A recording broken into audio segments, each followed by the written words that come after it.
It's just a call instead of a webinar because I want you guys to ask questions as we're going along, right? You're not going to mess me up. I know the information. So it's just easier that little be a little more free form that way. So I'll go ahead and share my screen.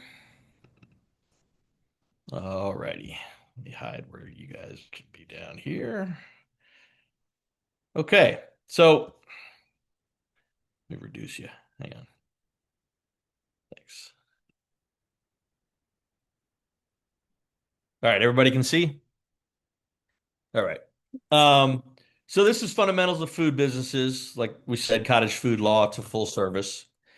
I wrote this webinar because I had a lot of clients coming to me saying, "Oh, I want to open a restaurant." I'm like, "Great, you got some money?" And they're like, "Nope, I'm just going to get a loan." And I'm like, "Okay, let's start at the beginning, right?" So this is going to kind of be an overview of different business structures and kind of go through what I call phasing, right?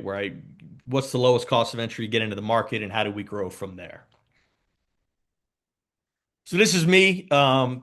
I spent 30 years in the restaurant industry. I opened, operated 22 restaurants across the country. I lived out there for 18 years. I was in Santa Monica and Venice, Marina del Rey. For the last 8 years, I actually live in outside of Chicago in Illinois.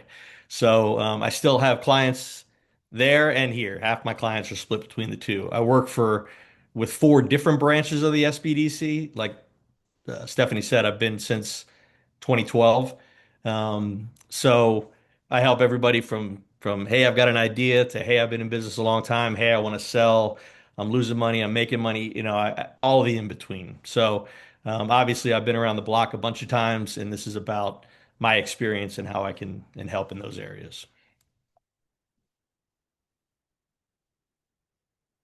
So Stephanie already talked about the EDC and the SBDC. If you're not already a client of the SBDC, you should be. Our services are free to you. And, I do say I get paid for my time because what's free advice worth? But I love the mentality and the ethos of what the SBDC does, right? So our services are free because if businesses are successful, then communities are successful. So we're here to help people be successful, right? We have a whole team of people, and often we work together. I got a client right now that's buying a dental practice, and I'm helping them on the HR side, and we have another advisor who's helping them on the purchase side, right? And we have another person who's talking about access to capital, right? We all work together as a team, and we all sign confidentiality agreements and non-compete agreements. So you don't have to worry about me trying to sell you some widget, right? It's like, hey, I'm here to give you my advice, right? I've been in business a long time, and we're just here to help.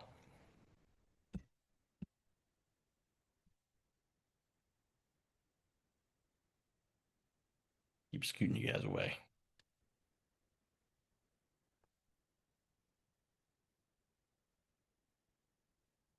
All right, I'm gonna have to make this small.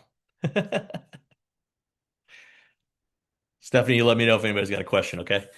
So, the startup funding reality check. Like I said, if you're getting an SBA backed loan, the first of all, we're not the SBA. We're partially funded by the SBA, but the SBA's number one criteria for a loan is at least 2 years in operations, right? So without being able to get a loan as a startup, how do we get our business going, right? So that's where I come in and talk about this phasing of the business, right? We'll get into cottage food law in a minute, but I've got coffee roaster clients here in Illinois. I've been working with them for a couple of years, husband and wife team. The first time I met with them, they wanted to go rent a commercial kitchen space to roast coffee, 25 to $35 an hour for every hour you're in there, right? So I said, hey, let's see if cottage food law will allow that, right? So we were able to get them approved under cottage food law to take raw coffee beans, roast them and grind them and bag them and sell them. They just can't pour water over it and make coffee, right? So now they've been in business for a couple of years. They've built the brand, they've built sales. They signed a lease on a space back in December. It was funny. I'm from Maryland. I was on the East Coast for the holidays, and they FaceTime me while while I'm at a party to tell me, "Hey, we got the keys." They're all excited, but they've now signed a lease. We're now under construction. We're applying for a $200,000 SBA loan because they've been in business for a couple of years, right? And it's not like, "Hey, you've been in business for 2 years. Here's $5 million." It's no, they started out. They sold a bag and then 5 bags and then 20 bags and then 100 bags. So they've shown this trajectory. And even with a $200,000 loan, they have to put, 20% skin in the game, if you will, right? Where it's not like they have to kick up $20,000 cash, but they're buying, the coffee roaster they're buying is a $36,000 machine. Well, that counts towards the $20,000, right? But starting out of the gate, no matter how great your business plan is, you're not going to get a loan to start, right? Now, that being said, I do have clients who, take out a home equity line of credit. I've got a client right now I'm doing a fine dining restaurant with in Chicago who she bought the building and collateralized 3 other properties that she had to get the loan, the $750,000 loan to build it out. Now, once we're done building, which will hopefully be in a couple of weeks, she'll be able to refinance that building and uncollateralize her other properties, right? Again, the SBA didn't give her money based on her restaurant idea. The SBA gave her money based on the fact that, hey, we've got other properties and other things that are collateralized, right? So looking at that lowest cost of entry to get into the market, right? And then growing from there. So we can bootstrap, tighten your belt, right? I suggest that all my entrepreneurs have a personal monthly break even, right? So I've got a wife and 3 kids. I've got a budget for the family. I know what our mortgage payment is. I know what our car payments is. I know what the Netflix bill is, right? I know how much I'm paying for kids' cafeteria money, right?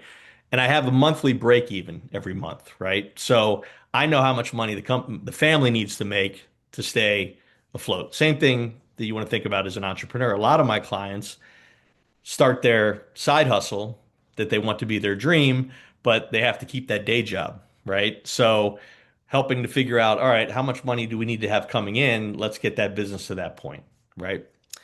Some people have savings or, like I said, home equity line of credit.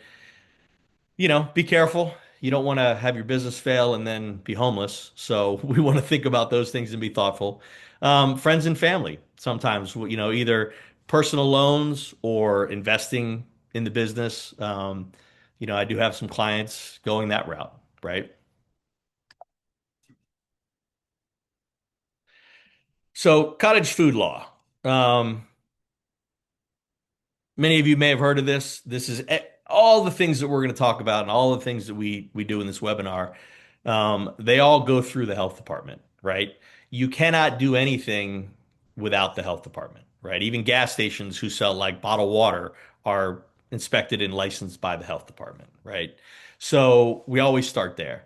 And you guys are in Ventura. I've got clients that are in LA County. I've got clients in Santa Barbara County. Some of you may be in Santa Barbara County.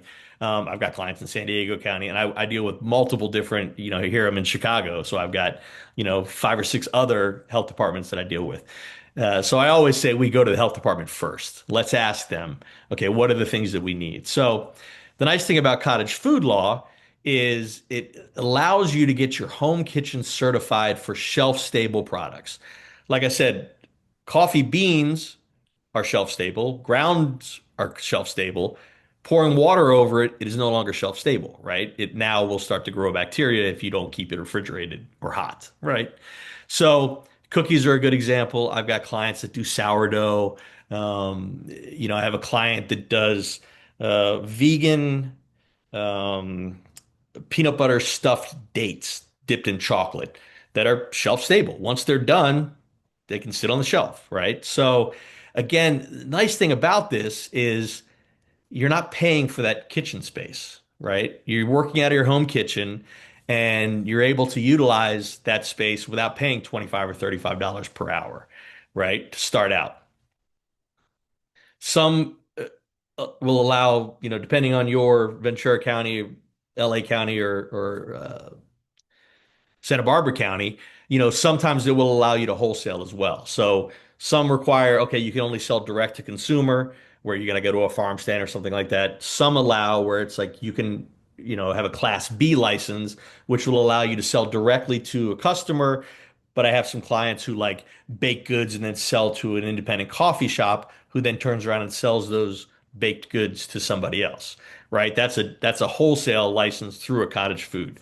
So again, we're going to talk to the health department and see, hey, here's what we want to do. How do we do it? So, the first question is, does your concept fit under cottage food law?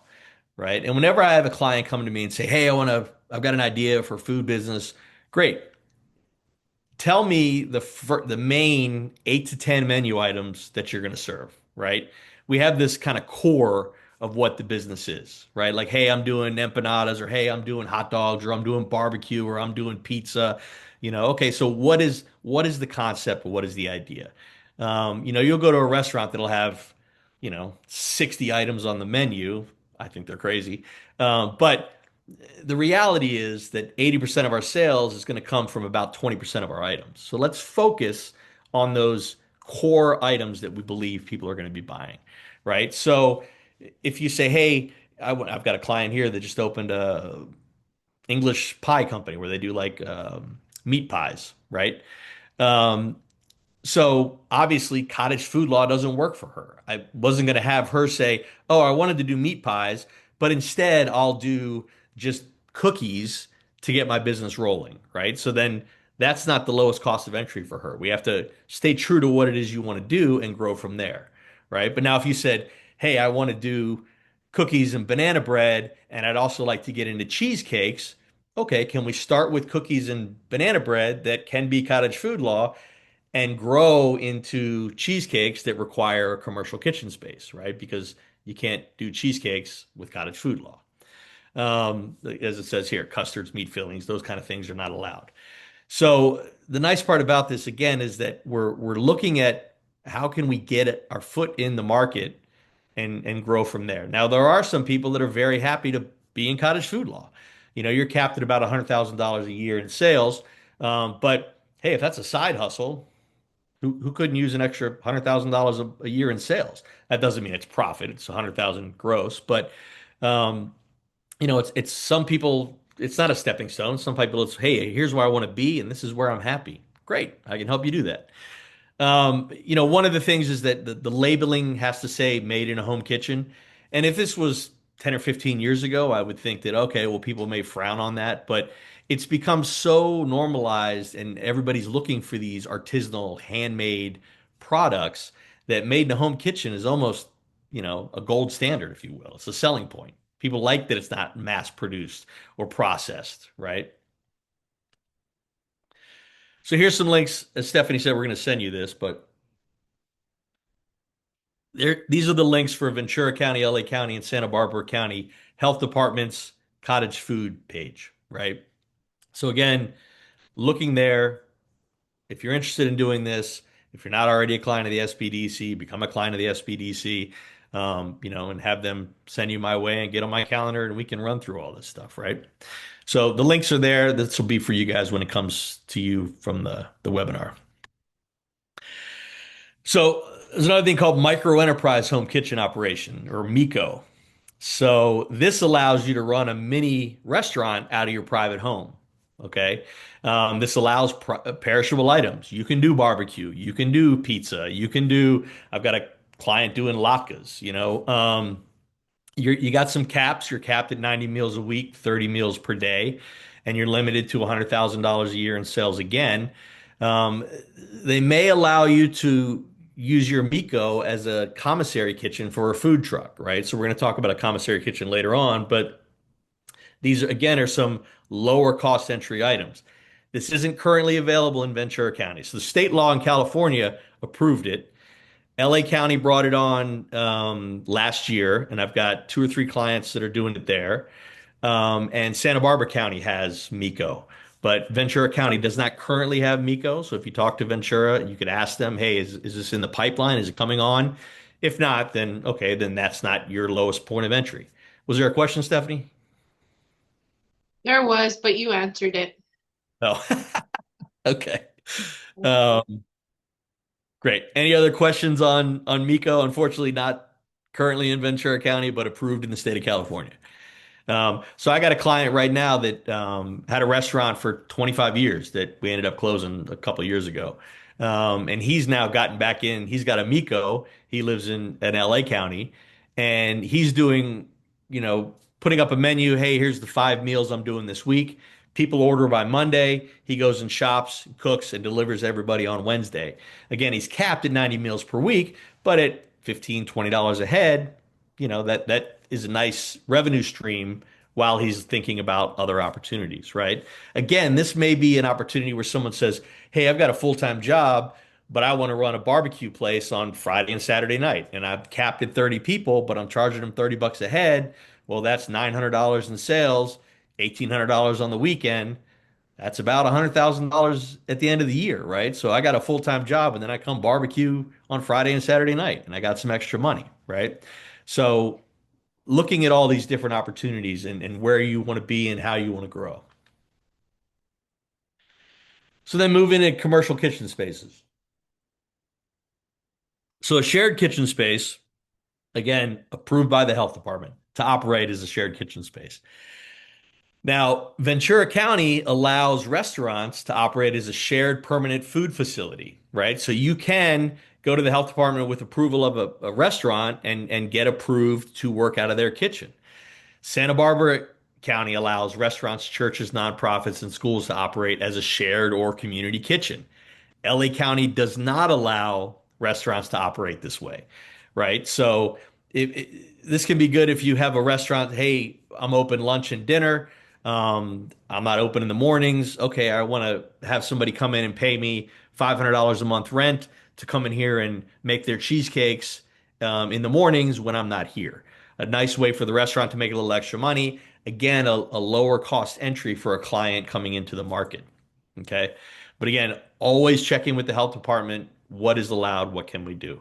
If you're looking for a shared kitchen space, there's a website called the Kitchen Door, which is kind of like a map quest. I'm aging myself, but kind of like a Google Maps for shared kitchen spaces that are available. You put in your zip code and it'll show you any that are available. If you're going to go meet with them, often they're going to have a folder for you of all their information, right? It's like, hey, here's the contact of the health department. Here's the paperwork you got to fill out because you have to be approved by that shared kitchen as well. It's not like you can just go to the health department and say, hey, there's a shared kitchen down the street. I'm going to work there. You have to first talk to them and have approval to do that, right? So ghost kitchens, these exploded during the pandemic, and kind of imploded shortly after. There's still a handful of them around, but a ghost kitchen is basically a virtual concept, right?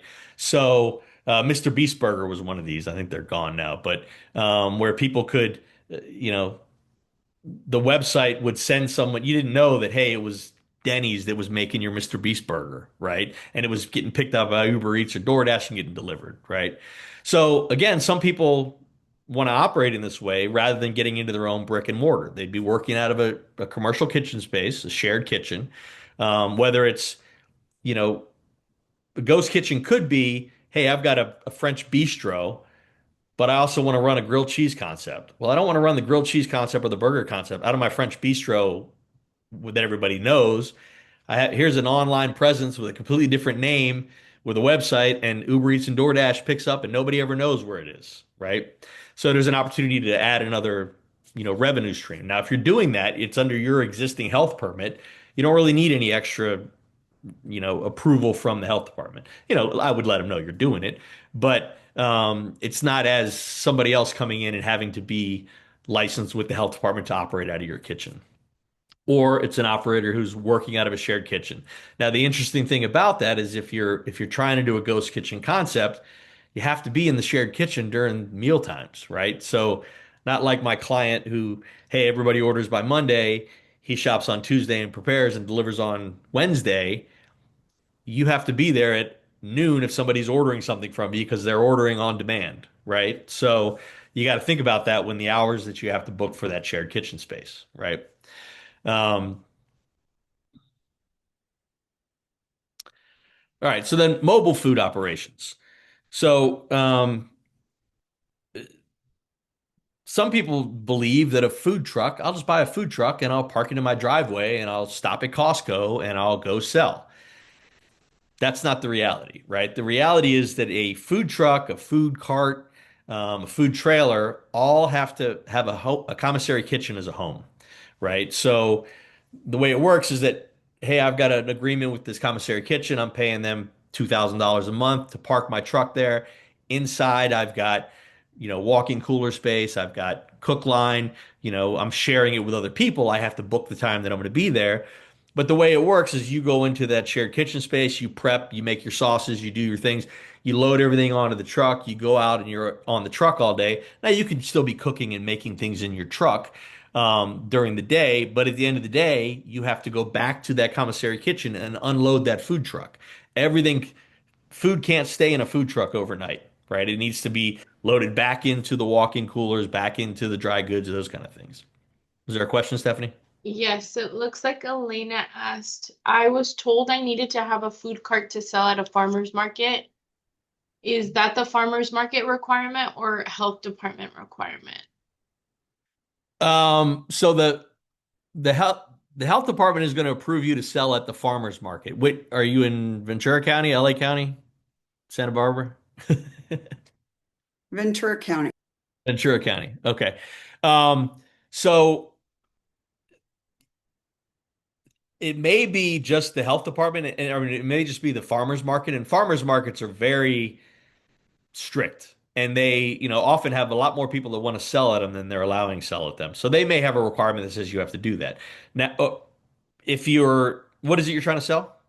I make a waffle that is gluten-free, dairy-free, and sugar-free. And I usually like to freeze them, but they do have a shelf life if they're kept cooled, Okay. refrigerated. Okay. But they're cooked. They're already cooked. They're like Eggo waffle only, completely clean. Right. Okay. So that's very similar to my pies of London. It's not vegan, but very it's the pies of London, where she bakes them, freezes them, takes them to the farmer's market, and then slacks them out and sells them. Right. Right. So it's um she was operating out of a 10 by 10 tent. I don't know why they would say you need a food cart. You need to have, a warewashing sink. You need to have 10 by 10 tent with screen sides, those kind of things. You need to have, if you're not cooking on site, you're just taking the cooled items. Well, one That of the that's the things. problem, I think, is the cooled item. So, Yeah, so one of the things I had thought about was just to use a farmer's market as a means to do market research. mhm. So bring the waffles, serve the waffles. So it would be cooked on site. I would have to have a waffle iron there, and I would bring my batter already done. But the end result really is to go out and directly compete with Eggo waffle. And now there's a new one called Brazy's waffles, and it's made with crap. So, It's made you with know, crap. That'll sell well. yeah. Well, Okay. seed oils and starches and things that are like, why would you have to load it all? You don't need all that stuff in it. You can make a really, really good one and you can load it with applesauce or you can put, pureed strawberries in it if you want. I mean, there's whatever. Don't get me started. Right. So, um, the thing is, when you're making batter needs to be refrigerated, right? So we have Right. what's called the danger zone, right? Anything above 41 and below 140, right, is what they call the danger zone. So you got to get things that are Mhm. that are frozen. They got to get them hot, or you got to keep them hot, and you got to get them cold quick. Right. So the health department will also often ask like for a HACCP plan, which is basically like, okay, how are you taking this batter from the commissary kitchen while I'm putting it in a Yeti cooler with dry ice, and it's kept at 36 degrees, and I transport it over there. It's an hour-long drive, and I get it and it stays in that cooler. That's kind of what they're looking for, right? They want to have an understanding of, hey, you're not taking this batter, throwing it in the back of your car, driving over there, it's sitting out in the sun all day, and then you're making somebody a waffle with it, right? Because Right. people get sick So that the alternative would be to just pre-cook them and then, toast them and just have a toaster there. And they would be packaged, and I would open up a package that was sealed and then toast them. And that's how they'd buy them anyway, is pre-cooked. I'm not selling the batter, I'm selling the finished waffle. Right. But even the pre-cooked waffle is not shelf stable, right?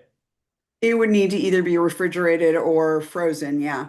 Right. So you just have to explain to them how you're getting it from point A to point B. Okay, So that got that's it. So that's then I don't need a food cart. well, again, if the farmer's market is saying you need a food cart, but no, I would think that you need they're going to want like a warewashing sink, right? So basically access to a three-bay sink where you can wash your spatulas and your tongs and those kind of things. They're going to want you to have a hand washing sink, which often we do with a gravity sink where, you can rent them, or we've done it where it's a 2.5 gallon jug. You drain water out of anyway.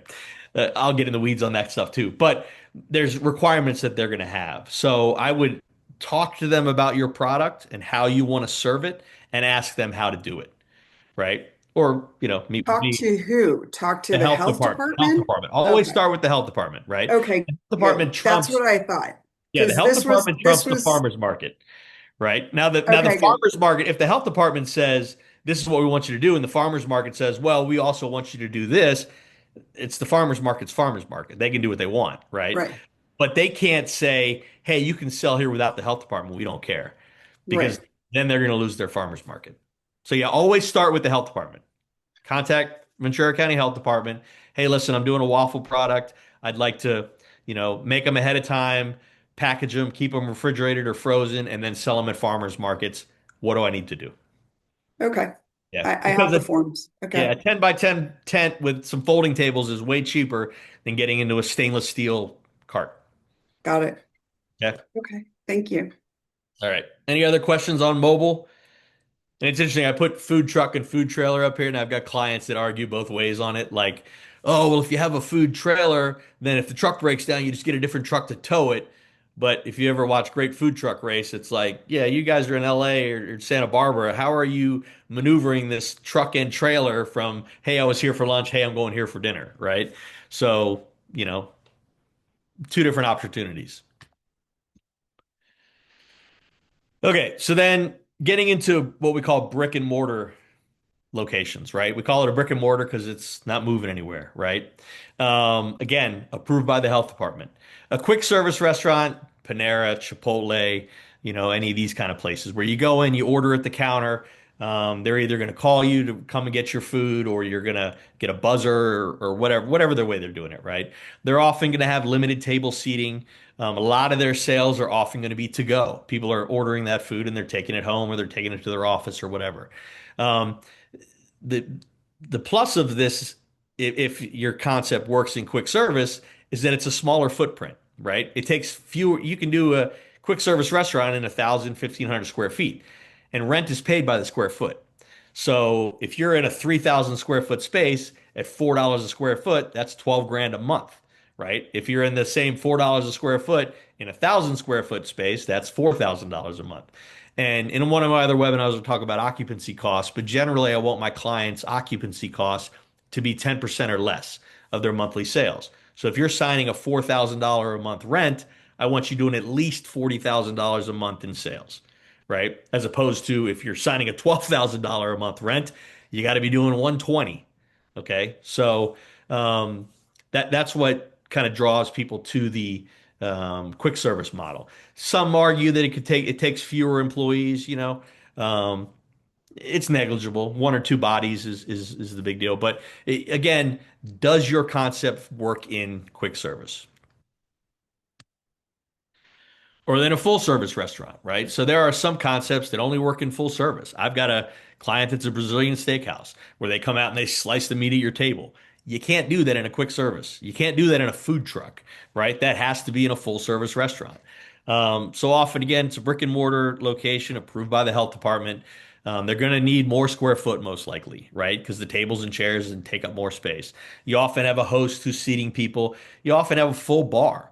The nice part about that is you have the opportunity to sell what we call ancillary items, right? Like extra glasses of wine, appetizers, desserts, because a host is coming, as opposed to standing in line when you go up. And even if you go to Chipotle, they sell beer or a margarita, right? But if you're going to get one, and then you're going to go sit down, right? As opposed to being in a restaurant where you're sitting and a host keeps coming around, hey, you ready for another glass of wine? Can I get you another beer? There's an opportunity to sell some more in that regard. All right, so that brings us to cost of goods. This, in my opinion, is where most restaurants that are failing This is why they're failing, right?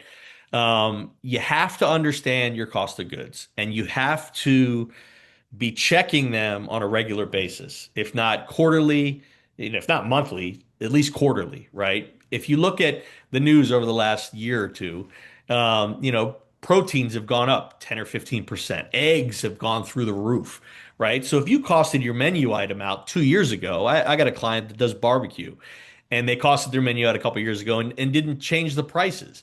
And I was like, listen, man, beef's up 10%. I would raise your prices just based on that, but you got to do the math, right? So cost of goods is, and the way we come up with the percentage is what does it take on that plate, right? So, hey, I'm doing a burger. Okay, well, it's a half pound 80/20 chuck.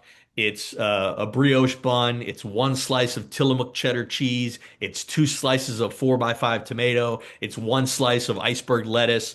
It's 2 ounces of mayonnaise, right? So you kind of break that down. And again, in the webinar I'm doing at the end of the month, I'll show you how to do that. But everything has a cost associated with it, right? And it's when you're starting out, so clients I'm working with on a business plan who are in an operation, I say, hey, use grocery store pricing, right? It's readily available. You can look on Ralphs.com or, and see, hey, how much is a dozen eggs? All right, these are eggs I want to use. Great, use that price. Now, when you're an operation and you're using Cisco or US Foods or someone, you may save 10 or 15% buying from a wholesaler, but I'd rather have you, have that price set at the higher point to kind of go from there. So I keep labor, packaging, napkins, etc., out of my food cost, right? Some people throw in there, oh, you got to add 15 minutes for the labor, and oh, it's got a paper plate and a plastic knife and a fork. And I keep that separate because when you lump all those numbers together, if your costs are high, now you have to unpack it. Do I have a paper plate problem or do I have a food cost problem, right? So if we track food cost on its own, then we know right away, oh, well, that's where the problem is, right? And again, often it's, the fact that the beef has gone up $2 a pound, not that the onion is 10 cents more for the onion, right? I also don't put labor in because, like I said, I spent 30 years in the restaurant industry. I've never seen a cook make one thing at a time in my life, right? They got 15 things going on the grill and they got 6 things in the burner, so how do you quantify the time that they're working on that one product? I track it separately, right? So I want my food cost at 25, I want my labor cost at 35, right? Any questions on cost of goods? Some targets here. Um, so, generally, I like my clients to cost their food at 25%, right? It used to be 30, but labor used to be 30. Labor has gone up every year for the last 10 years, right? So you have to pass that cost on to the consumer, right? So if something costs you $1 to plate or to make, not, I don't want to say plate because we're not counting the plate, but if it costs you $1, we're going to sell it for $4, right? Sorry, my son's coming home from school. Um, Now we do have what's called the menu mix, right? So you cost out that menu. Say you're a steakhouse. If you tried to sell a 8 ounce filet mignon at 25% cost of goods, that'd be an $80 steak, right? So you sell it at a 40% cost of goods, and you sell a loaded baked potato at a 10% cost of goods. So when you sell a baked potato and a filet mignon, now we're closer to that 25%, right? So that's our target. Liquor, 20%. Again, Grey Goose is often going to be 28 or 30%, but Rail Vodka is going to be 4%. So as long as you're selling equal amounts, that average is going to get to where we want it to be. Beer at 22 and wine at 33. So these are just some general target costs. Recording in progress. Whoop. Okay. Somebody's echoing. So all of that comes into profit and loss, right? And the reality is, are we able to fix that, Stephanie? I just muted them, Kevin. Sorry about Okay. Thanks. Yeah, they unmuted themselves, so maybe they have a question. I'm not sure. Oh, okay. Did somebody have a question? I see something in the chat. I've calculated per waffle, however, that does not include packaging, label, additional. So essentially, yeah. So that's what I want is food cost only. Now we figure out our food costs, but then we go look at what the market will bear, right? So if say I'm doing a burger and I have clients all the time where it's like, oh, hey, I'm charging $10 for my cheeseburger. Well, why are you charging $10? Because the guy down the street charges $10. Well, that's market research. We need to know what that is. But he's using a quarter pound frozen patty and you're using a half pound fresh chuck. And he's using a sesame seed bun and you're using a fresh baked Kaiser roll, right? So we have to understand now because he's selling a $10 burger. Sorry. Hey, Donald, you got to be quiet, buddy. I'm on a webinar. Turn it off. No. Sorry. Um, we can't sell a $25 burger when he's selling a $10 burger, but we can sell he's got a $10, we can sell a $15, artisan crafted burger, right? So that's kind of the thing to think about. Packaging and all those other items, you're gonna look at that as other items as well. But, if your cost of goods is 25%, there's enough room to wrap it in plastic and put it on a plate and serve it with tongs or all those kind of things, right? Um,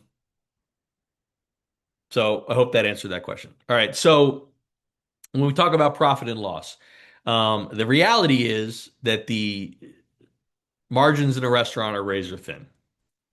If you are profiting 5 or 10% a year, you are a successful business, right? So what does that mean? Hey, I did $1 million in sales. I made 50 grand, right? Now, the reason that people do it is you also paid yourself a salary and the family's working there. There's all these other things that come with it. But that's the reality, right? And that's why I'm always on my clients to be like, listen, we need to do weekly inventories. We need to stay on top of our cost of goods because if you start sliding by a couple of percentage points, it goes real quick from $50,000 in profit to $50,000 in loss, right? So that's why we have to keep an eye on these things. So these are just, again, just some general lumps, if you will. Food and beverage is going to be around 25% cost of goods. Labor cost is going to be 35% or less, including managers, right? Now, again, used to be 30, but minimum wage has gone up. It costs more to hire people. Occupancy costs, like I mentioned, that's your rent, right? common area maintenance, things like that, are going to be 10%, right? Or less. Hopefully, hey, I signed a $4,000 a month lease. I'm doing $80,000 a month. Great. Your occupancy cost is 5%, right? Controllable and fixed expenses, utilities, et cetera, insurance, that kind of stuff is going to be another 20%, leaves you about 10% profit. Okay. So we have to be really focused on making sure that we're keeping an eye on the money. All right, a couple of any questions on that? Cost of goods, profit and loss? All right. I threw in a couple of things. One of my colleagues at another SBDC is an attorney, so she suggested I throw in some of these other legal issues. Again, I'm not an attorney. I'm not giving you legal advice. Just some things to think about in the restaurant world. Truth in advertising, right? Advertising must be truthful and not misleading. As you can see, hey, here's a picture of a massive burger. This guy's eating this tiny little burger, right? You must be able to substantiate all of your claims. So, the implied um, claim is that scope kills germs that cause colds. The reality is that scope kills germs. Some of those germs cause colds. Therefore, you could argue that, okay, well, one is covering the other. If you're going to say organic or natural, dairy-free, etc., the FTC, the Federal Trade Commission, has a definition, so you must be compliant. You cannot say that something is organic if it does not meet the FTC's definition of organic, right? You're going to end up in a lawsuit. Now, the interesting thing is there is something called puffery.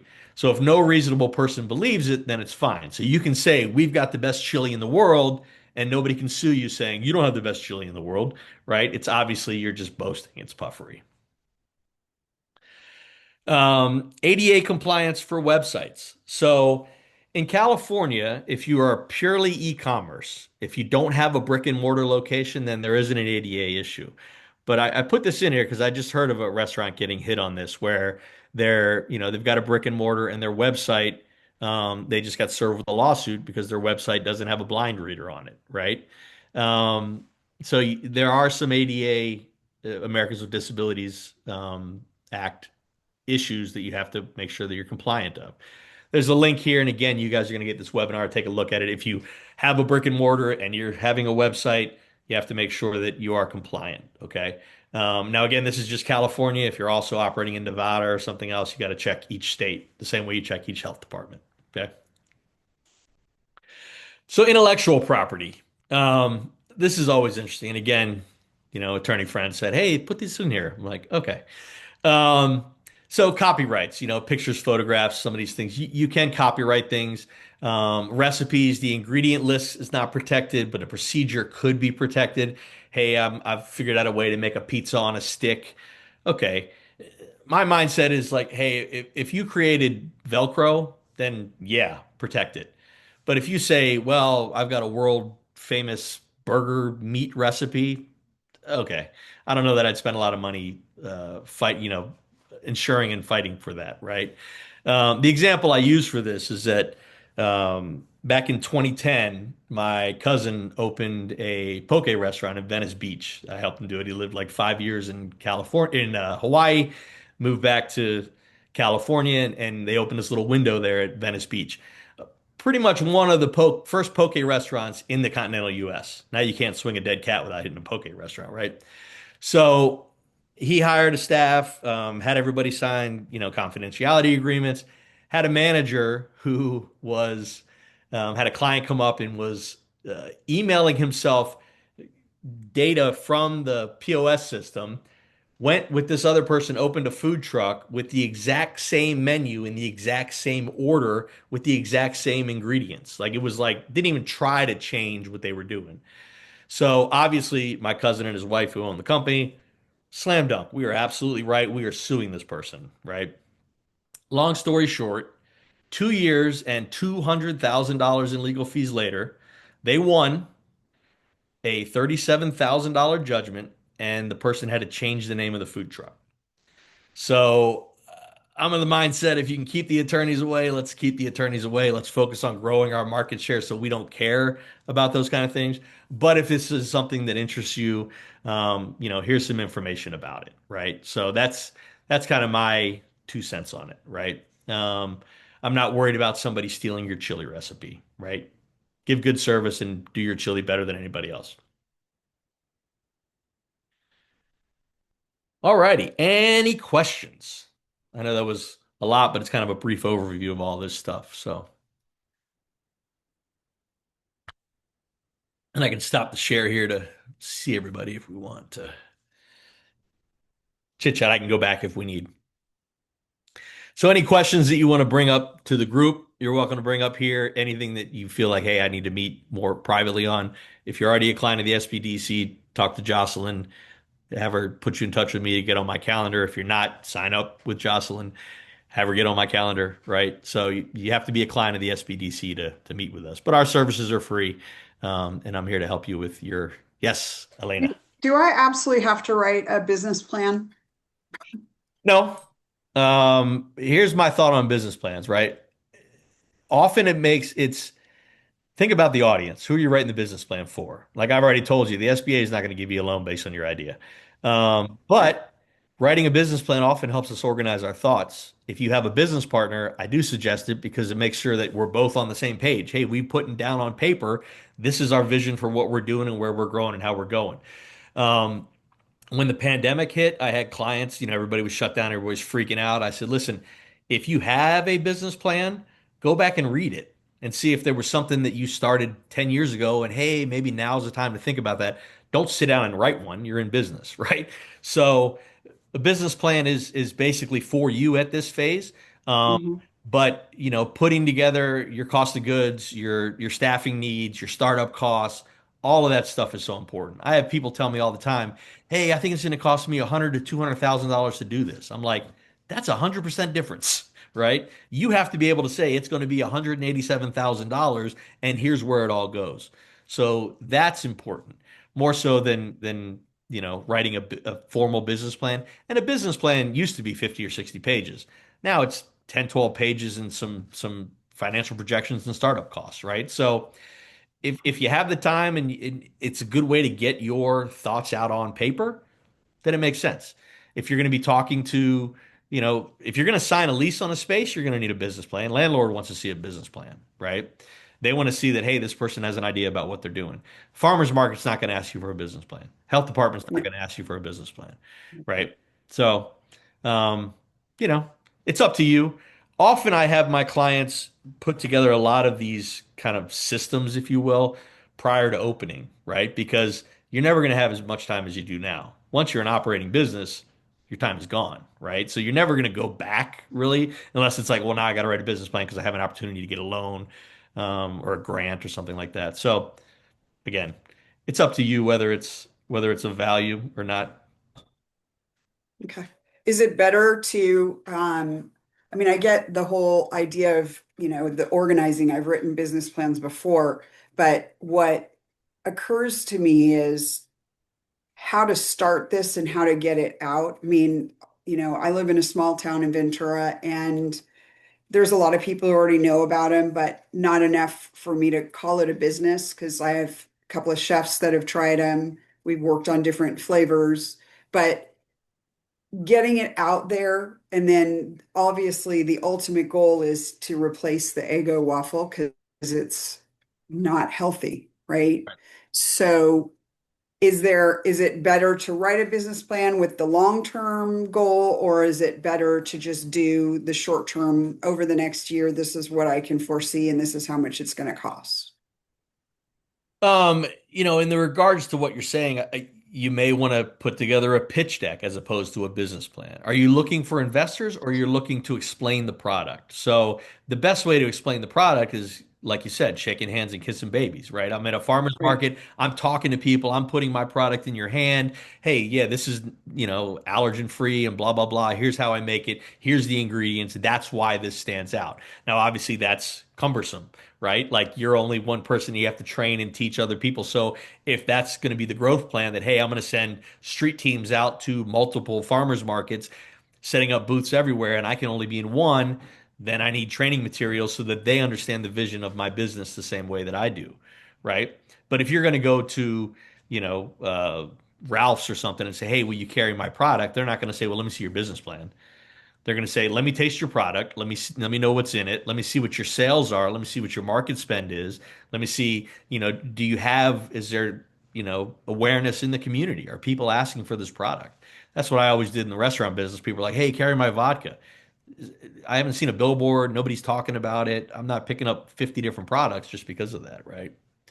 Right. So, To elaborate on that, I know that there are certain organizations that distribute to grocery stores. So whether it's on the cold aisle, refrigerated next to the eggs, or it's in the frozen aisle and it's next to the Egos, um, that shelf space, a lot of times, depending on the market, big companies pay for that space. Coca-Cola pays for a big, huge space at a supermarket so that they can have their 40 different types of Coca-Cola displayed so everybody in the world can buy their Coca-Cola.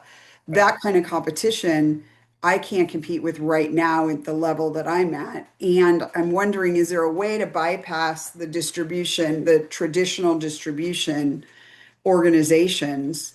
Um, and is this something that I just need to sit down with you and have a conversation away from, 15 or 20 of us because everybody's got a different idea? Right. Well, I would say again that comes into the phasing and stepping. Hey, there's a local corner market who will carry my product, and now here's an organic food store that's a Mother's or something like that. Before I go to pitch to Whole Foods, or hey, I've got clients who have products in Whole Foods, but it's regionally, right? Like, hey, I'm in these Whole Foods, or I had a client that did empanadas for 7-Eleven. He's like, okay, I'm in this region, right? So. It's just a matter of that. But again, I don't know that anybody ever asks us for a business plan. What they want to Okay. know is what are the ingredients? What is your mark? So in that regard, you may want to spend more time, in maybe utilizing AI or Fiverr or something like that. Have somebody design a cool logo for you. The marketing, the branding kind of aspect to it, I think, is often more important than the dollars and cents of it, right? They're going to want to know if you were coming to me, I want to know, what's your distribution, but I also want to know what's your capacity, right? I'm not putting this on my shelf and then you're sold out in a week, right? That's not going to work for me, Right, right? So you right. have to be able to fulfill the orders that I'm coming with, right? Right. That's, I guess, that's the part that I haven't gotten to in figuring everything out is how am I going to scale this? I mean, I have certain, some of my ingredients are wholesale, some of them are not. Um, and I have access to organizations. I met them at the big Natural Products Expo West back in 2023. And they're ready whenever I am. They're like, we're ready for you, Alana. You're just going to tell us where and when. Right. But obviously, I haven't done anything with it. Now I've had more people come to me saying, you have to do this. You have to do this. Now's the time. Right. So Whatever. a natural step may be that, okay, you're working in a commercial kitchen space, you're producing that product, or you're talking to a co-packer who's going to charge you $1 per, and then you're going to, okay, what's my landed cost now? Okay, now I can grow, but they can make 10,000 of them for me. I can Right, make 50, they can make right, 10,000, right? right, right. Yeah. I guess that's the next. I don't know if I'm getting too ahead of myself or not. No, I mean, it's good to all think about. But yeah, if you're not already a client, become a client, get on my calendar, let's run through it. I'm happy to Okay. help. All right, cool. Other questions? Hi, Tracy.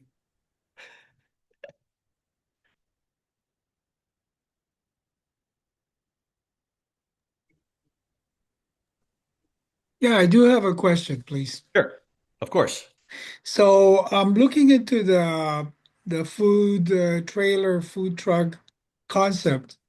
Uh, what can you tell me about it? In general terms, uh, lower overhead, or I don't know. You know more about Well, this than I do. right. One of the things you're in California, uh, Yes. do not buy a food truck in Texas and try to bring it to California. Okay. So Okay. I've heard of people that do this, right? So everything has to be approved by the health department. Everything has to be NSF certified. I do have a client out there. Everything we do is confidential, but he likes me to talk about that. They build custom food trailers. They're called Culinary Coachworks, right? They have some units that they rent, right? So does it make sense to pay $3,000 a month to rent a trailer for 3 months to say, hey, this works. This is what I want to do. Let me invest in an $80,000 food truck. Or, no, this wasn't my idea. I'm out 6 grand, right? So, those are the kind of things that I would think about. Think about, what is it that's the market got very saturated very quickly.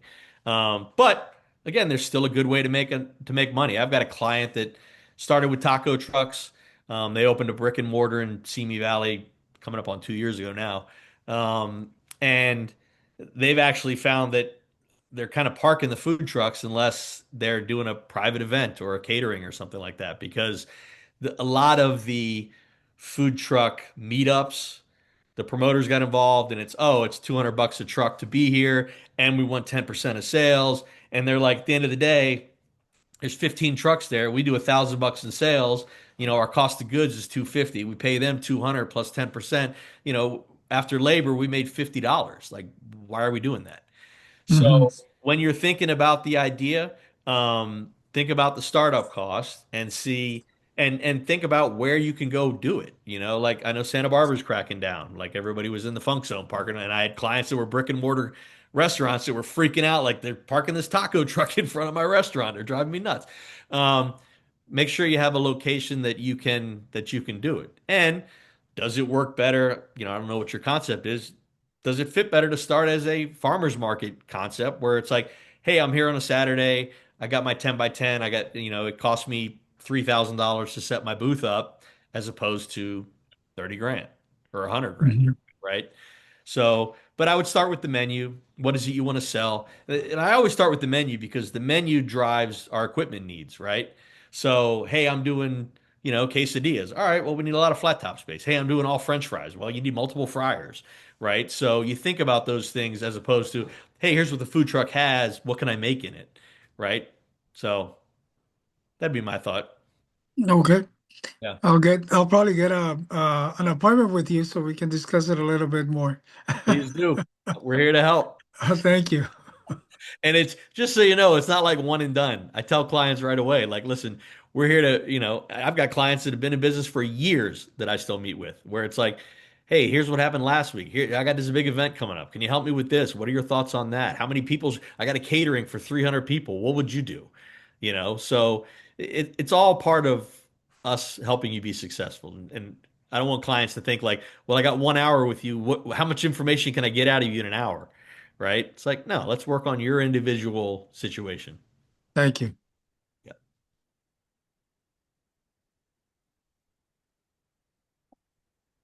Any other questions? That was kind of the hour that we had booked, but I'm happy to stick around. Stephanie, anything else that I missed? You want me to go back into the slides here? Oh, let's go back to Um, the slides. I think we're good. As far as time, I want to honor everyone's time. I just want to say thank you, Kevin, for that excellent presentation. And you can meet with an advisor like Kevin or any of our other advisors, depending on what you're looking for. Like he mentioned multiple times throughout the presentation, our services are free of charge. We can provide guidance in finance, marketing, operations, legal compliance, human resources, and so much more. I provided the link in the chat, and I'll provide that link again via email. You can scan the QR code on the screen. It'll take you to that link as well. You'll talk to one of our client relationship specialists, and they'll help you set up so that you can get talking to an advisor just like Kevin.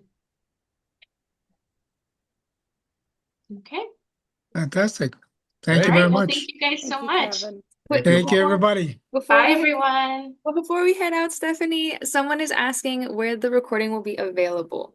Yes, so I will email everyone a link along with the PowerPoint deck that Kevin presented today. So I'll be in a few days. You'll get that email along with that link. And then we have a YouTube channel. You're always welcome to look at it on there, and our website, edcollaborative.com. All our webinars will be on there as well. May the Lord bless all of you and your families. I hope you have a blessed day. Thank you very much. Thank you, you too. Thank Okay. you. Bye. Take care. Bye Bye, bye. everyone.